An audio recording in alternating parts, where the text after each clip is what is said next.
สวัสดีค่ะ Sawadee krap. Welcome to Hatyai 2 Global. My name is Ajahn Arno, My name is Ajahn Nana. and today we have an extremely special guest, don't we, Ajahn? Very special because we have someone really important in our university in the house today. May I introduce you Dr. เอกฤทธิ์แก้วประพันธ์ค่ะ สวัสดีครับ My name is เอกฤทธิ์แก้วประพันธ์ I am the Associate Dean for Organization Development, Faculty of Management Science, Spin-off St. Cloud University. I'm honored to be here and I will be enjoying your session today.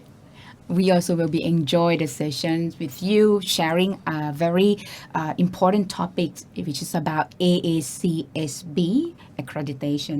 This is something that many of us in our university should actually know more because it's really important for university quality assurance as well. Am I right, Ajahn? Yes, it would be very interesting that I would share with you about ACSB, and it will be my pleasure to share with you information about ACSB and benefits for ACSB for our school and our students today. So without further ado, let's start with our first session, talking about what's happening, what's on in Hatyai. Very exciting topic, isn't it, Ajahn? Yeah, because we're just going to talk about something pink, something right around town. Do you know what that is? Something that's been taking over Hatyai. Yeah. Completely taking over Hatyai. You're talking about Hatyai is pretty much about food as well. Yes. Yeah. Well, so it's just something that is completely new to Hatyai, very trendy. And it's combined what we love most in Hatyai, and that is food. And it's just made it so much more convenient to get food. That is Food Panda. Correct. Yeah, so this Food Panda company, they're just coming in Hatyai about 3 months ago, right? Yeah, very new, very new. Yeah, when we see the pink color right around, that's it. That's Food Panda around already. Yeah. Correct, yes.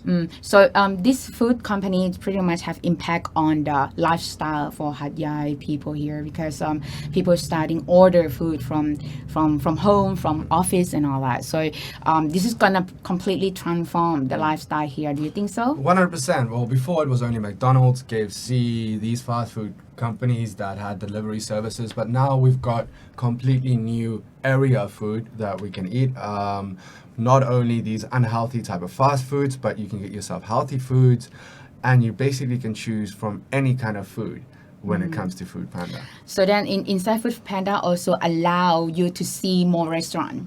You don't need to really go search and hunt which restaurants actually, offer whatever available. You can just browse from your phone app or website, right? Yeah, and I mean, I didn't realize how many more restaurants there were in Hatyai until I started using Food Panda.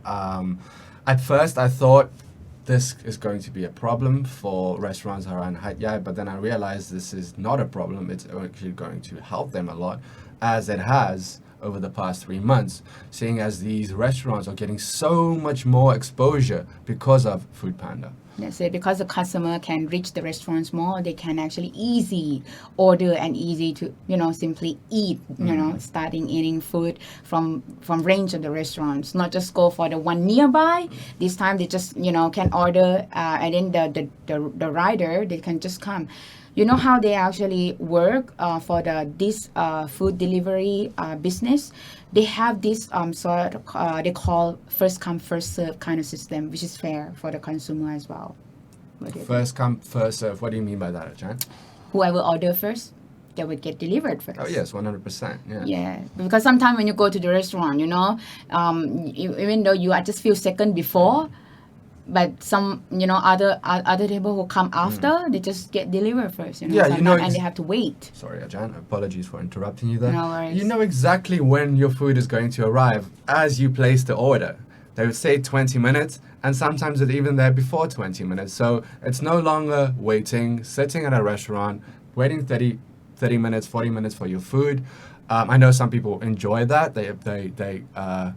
They prefer that, but with Food Panda, it's completely changed the way that we order food, the way that we eat, because we know exactly when we are going to receive it. Yeah. So what do you think, Dr. เอกฤทธิ์? Well, I would have a different a different thought about the Food Panda service business because I was born in a late baby boom, so my lifestyle, especially eating, it's different from the new generation, because I rather go and enjoy the environment in the restaurant, and you go to the restaurant, you not just eat food, you see how they decorate the restaurant, the service that people, if the food panda business takes control over the delivery business in, let's say, in Hatyai. So let's think about people who work in the restaurant. How would that affect their job? That would be something that we need to take into consideration as well. I think there is a pros and cons for this business model as well, because there could benefits. Actually, there is a win-win situation for the restaurant and also the delivery company.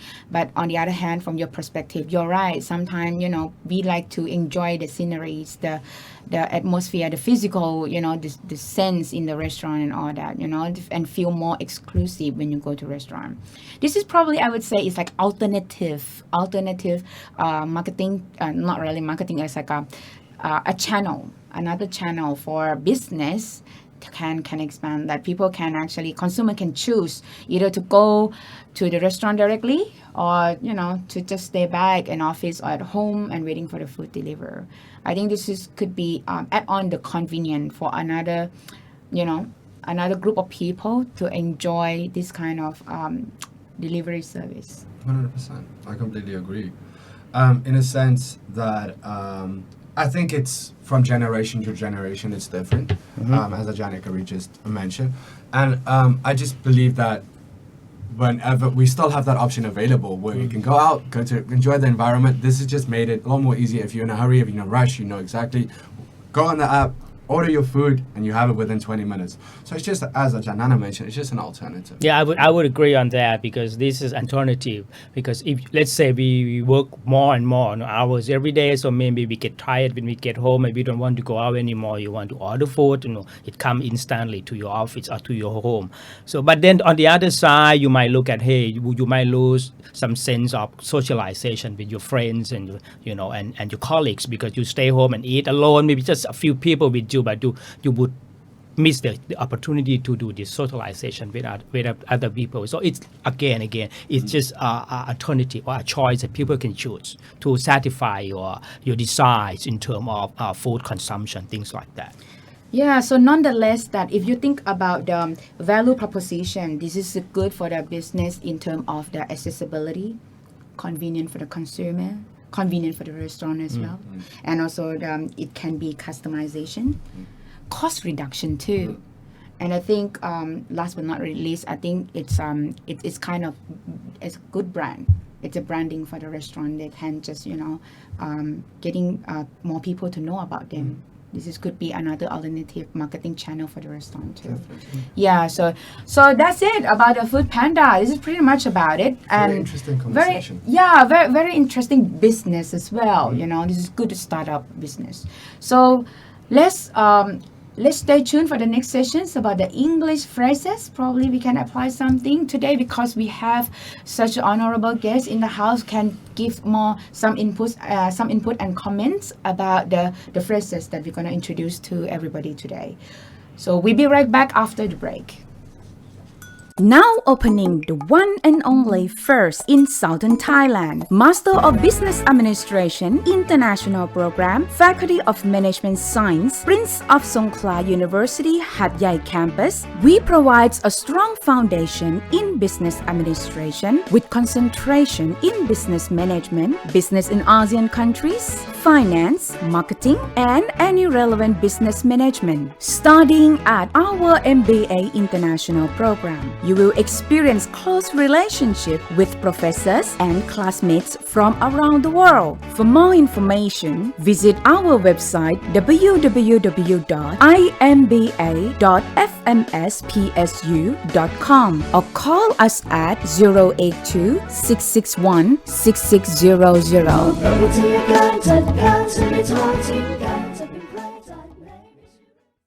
Welcome back, everyone. Now we move on to part 2 of the program, which is our English lesson. So far, we've had quite a lot of success with the English part, haven't we, Ajahn? Yes, and I myself learned pretty much.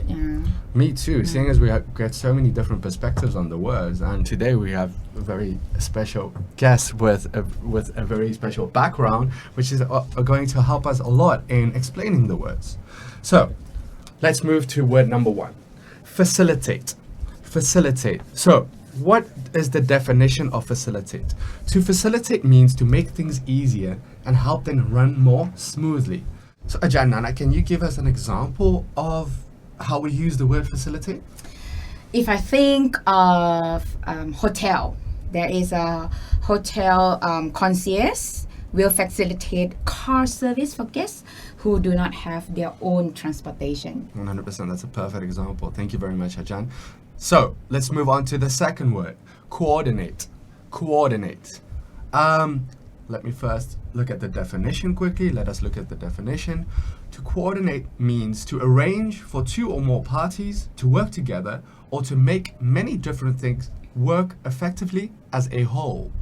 Ajahn Ekarit, can you use coordinate in a sentence for us? Well, recently we visit Uttara University, and we would like them to coordinate with us in terms of research and publication. That is that fit in this sentence, the coordinate. Perfect. 100%. That's a good news too, that we have UUM will start coordinating on this project with us. Yes, we do. Brilliant, Kajan. Brilliant. All right, so let's move on to the third word, a word that is very prominent in our lives right now, seeing as our workload is increasing on a daily basis. Prioritize. Okay. Prioritize. The definition of prioritize. To prioritize means to deal with things in their order of importance or urgency. Things that are more important are given a higher priority so they can get done before the less important things. Ajahn Nana, I'm assuming this is something that's very prominent in your life at the moment. Because our life have many roles. We need to learn to set our role in order. And Right. one at the top role will be the one that I prioritize. So and if I think for the listeners and for the students, if I want to say this to audience, I would say, student, you must learn to prioritize your study. Okay, because that's your top mission in order to be successful and graduate. So you must set your study as your number 1. So prioritize study. Yeah, I would say we prioritize different things during different times of our lives That's as well, right. don't we? Yeah. As we get older, as we start. We having- grow older, Ajahn Nano. Yeah, Okay. I mean, like I finally feel, I can finally feel that I'm getting older now. Actually, even though I'm only 27 years old, Okay. but I can definitely feel it. And I must say that my priorities have changed a lot over the past 3 years since I started working at the faculty until now. The responsibilities have increased, so I had to learn to prioritize my work, my personal life, Right. and yeah, it's been very rewarding. I must say it's been very, very rewarding learning how to prioritize.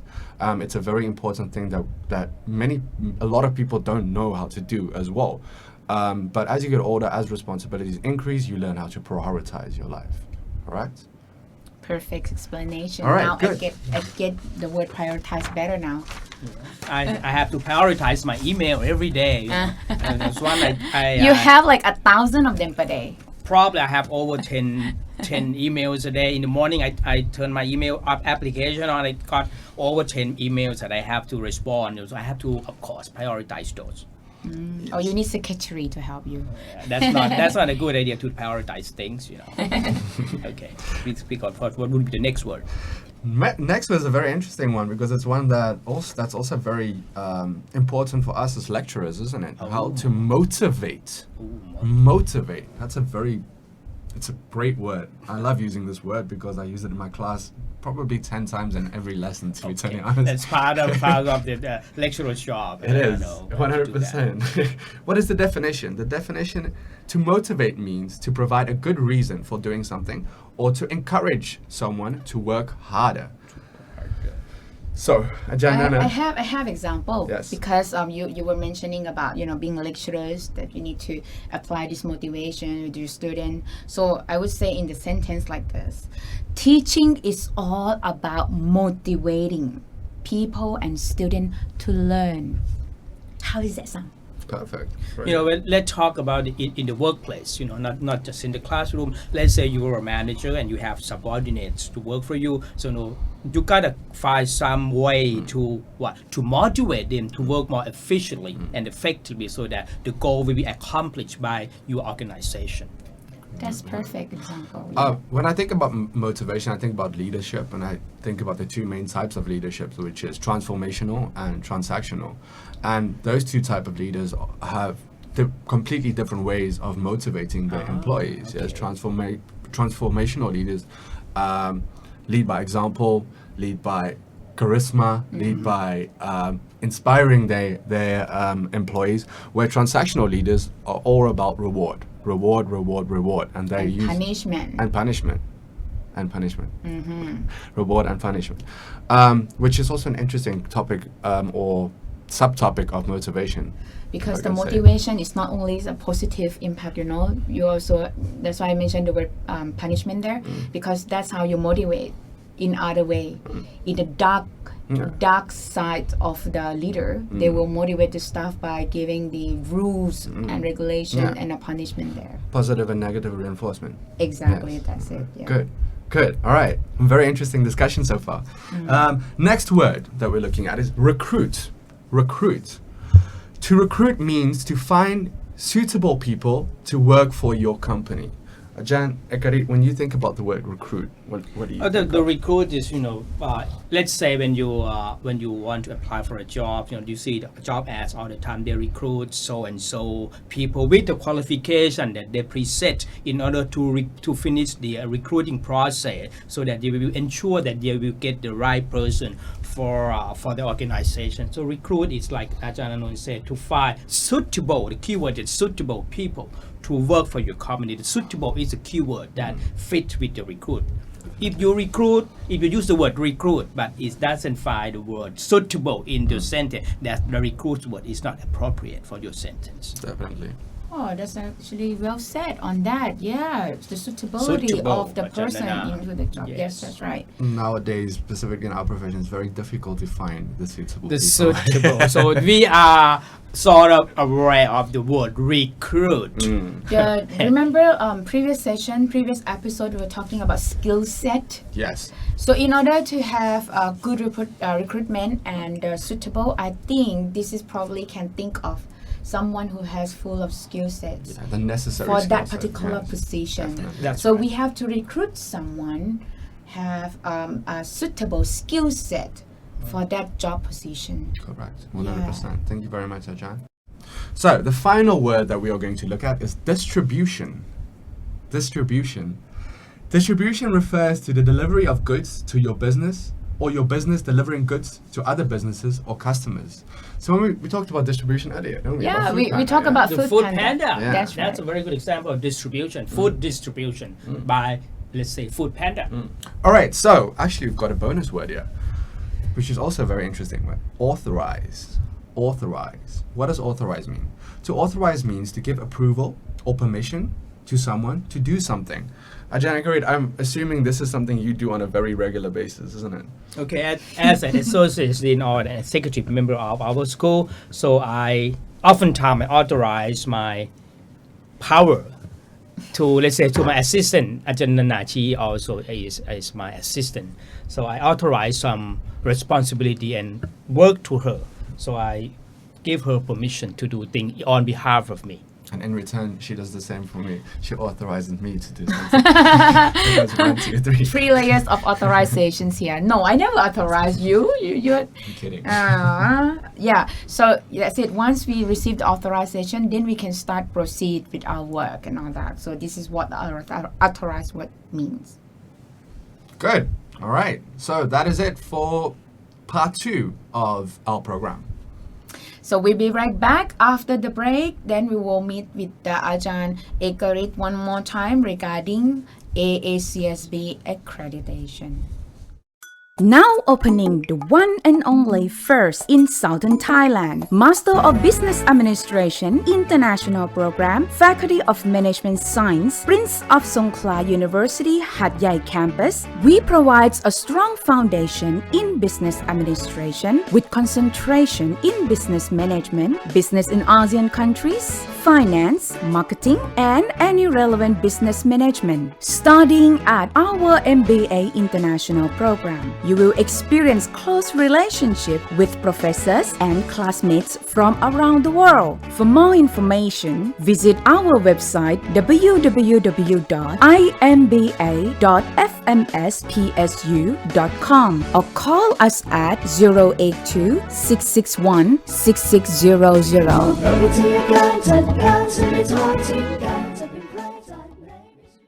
All right, welcome back. Now we're moving to part 3 of the program. So we're just gonna have Ajahn Ekarit to mainly share to us regarding AACSB. But first thing first, what's AACSB stand for, sir? Okay, the AACSB stand for the Association to Advance Collegiate School of Business. It has been in the business over 100 years. It's originally initiated in the US. So it's now expand more and more in Asia. Many business schools in Asia has obtained AACSB accreditation. So I actually got this idea a few years ago that we got a meeting in Chiang Mai organized by Chiang Mai University and part of the government accreditation body. They want to promote the AACSB accreditation for business schools all over Thailand. So we had so many business schools from our university from Thailand to attend this meeting. And then on top of that, a few of my colleagues graduated from the US. They graduated actually from AACSB accredited school as well. So we recognize the importance of AACSB. Just a few, but recently, many universities around us, let's say in Malaysia, University of Putra, University of Malaya or Putra University, they all got AACSB accredited.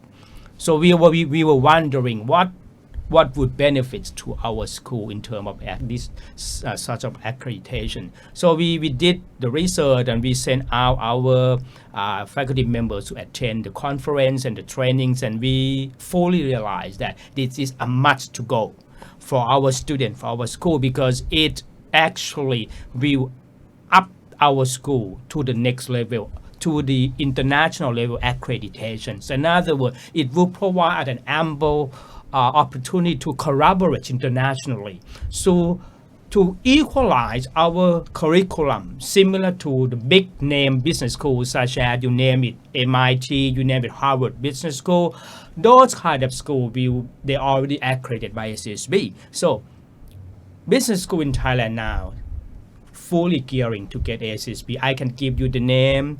Chulalongkorn University already got accredited. Sasin, which is part of Chulalongkorn University, already accredited. Mahidol, both International College and International Management School of Mahidol, and also Thammasat University. And in the pipeline of the accreditation, we got Chiang Mai University, we got Khon Kaen University, they're all ahead of us. So to benefit for our students and of course our lecturers, there's no choice but to get AACSB accreditation. But many people ask about how long it can get the accreditation. History say that the fullest or the maximum duration of accreditation is about 7 years. 7 years. That long? Yes, it's 7 years. That's the maximum. Okay, hold on, 7 years meaning that every phase, they have about 3 or 4 phases of the accreditation implementation. In every phase, they will validate us whether or not we can pursue for the next step. So if we can pass the requirements on each stage of the accreditation, therefore we'll be able to get the accreditation probably sooner than 7 years. Give you an example, maybe I think Chulalongkorn University take less than 5 years to get the accreditation. So I encourage everyone to find out about ACSB accreditation because this is a must to go for business school, regardless where you are. Okay. What are the criteria that Okay, you're that's a looking good question because first of all, the ACSB stated that they call the preamble. The preamble of ACSB consists of innovation, impact, and I think another one I forgot. Engagement. I'm sorry.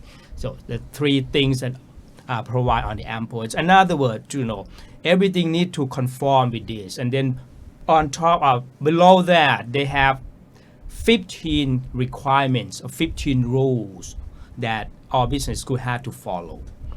They focus on, let's say, faculty qualifications. I like to give you an example in terms of faculty qualification. HSB accreditation requires the majority of our lecturers holding a PhD. Not only that, but also PhD with publication within 5 years, 3 publications within 5 years, to ensure that faculty qualification is in place and to ensure that our curriculum is recognized and equal to the other school in the world. So Specifically in terms of quality, correct? yes, the qualities. And then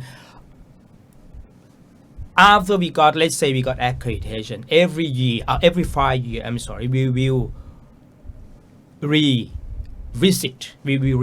it by the assessment. In other words, even though you got it, the accreditation, but every 5 years you will be re-evaluated to ensure that they will see your improvement, to ensure that your curriculum is better in terms of quality. This is really kind of challenge as well, I think, for some of the business administration department in some of the university. If they want to apply, they have to be really ready, fundamental of SA, scholar. Okay. In the ACSB, in terms of faculty qualification, they divided the faculty qualification into 4 quadrants.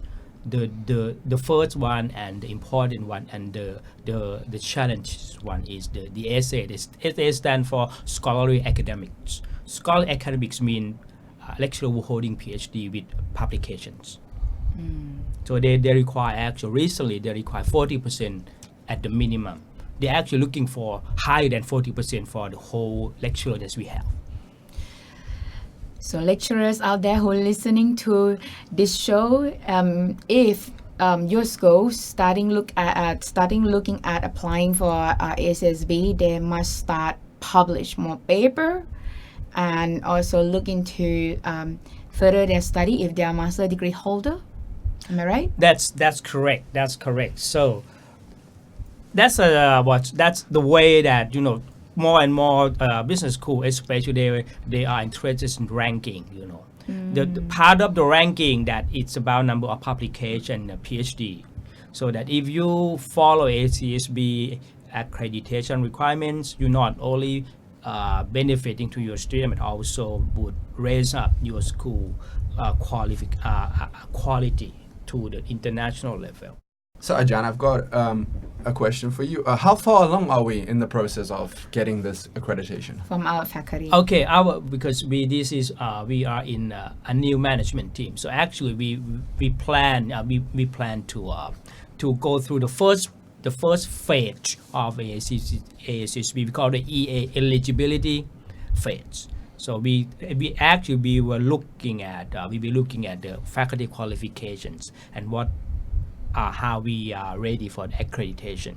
So we will develop a plan, and we will have a committee to drive the accreditations. So we hopefully that within 4 years we would see something significantly change in the SSB process. We even looking at we might go beyond the call the EA process. We might looking at something that we call the ISO, which is the report that say that okay, this school is ready for the assessment by SSB assessor. So we're looking at, but it's very quite challenge for our school. But we're looking at for a number of reasons. There is no choice but to do the best for our student and our university to get AACSB accreditation. By the way, I didn't tell you that even though we are working under Faculty of Management Science in terms of AACSB accreditations, but once our school get accredited, it will say the Prince of Songkhla University accredited by AACSB, not just Faculty of Management Science alone. So That's so amazing. this would be Brilliant. a big news and a big opportunity for not just our school but our university as a whole. Brilliant. For us also, we'll feel more privileged to be part of it, and also our faculty also a member too at the moment. Yes, we have been a member. Okay, I didn't tell you again because the ASSB accreditation requires so many, what I would say, a process that to ensure that you are your school is ready. Part of that is they're looking at before you start doing the accreditation process, you got to be their member first. The process to be a member is not easy as well because they're looking at, are you ready to be a member? They're looking at your resources, So many different your layers. money, Yeah. your facilities, your faculty members, things like that, to ensure that you are actually ready for the first step is to be their member. So that means we are ready because we are the have member been now. yes, we are ready. We are This is great. the member. This is Yes. great. Thank you so much ค่ะ Dr. เอกฤทธิ์ It's นะคะ very Yeah. interesting information that you It's share my with pleasure us. today to have to share conversation with you. Yeah, this is really good sign, good news for our university and our Faculty of Management Science regarding new missions that we're gonna achieve in 4 years' time. Hopefully, we can manage to get the accreditation as soon as we can. Let's make it happen. Yeah. Let's Yeah. make it happen. Yeah, Brilliant. let's roll on it. Yeah. So once again, we've come to the end of another very interesting episode, Ajahn. Thank you very much for joining us, Ajahn Ekarit. Your input was extremely valuable. It has been my pleasure for today. We very much appreciate having you here, and hopefully we'll see you again soon. We learn a lot about ASSB, and I think this is good for our university. So yeah, thank you very much, Ajahn, for you to be here with us today. Thank you very much again for joining us. We hope to see you again soon on Hatyai to Global. ขอบคุณค่ะ สวัสดี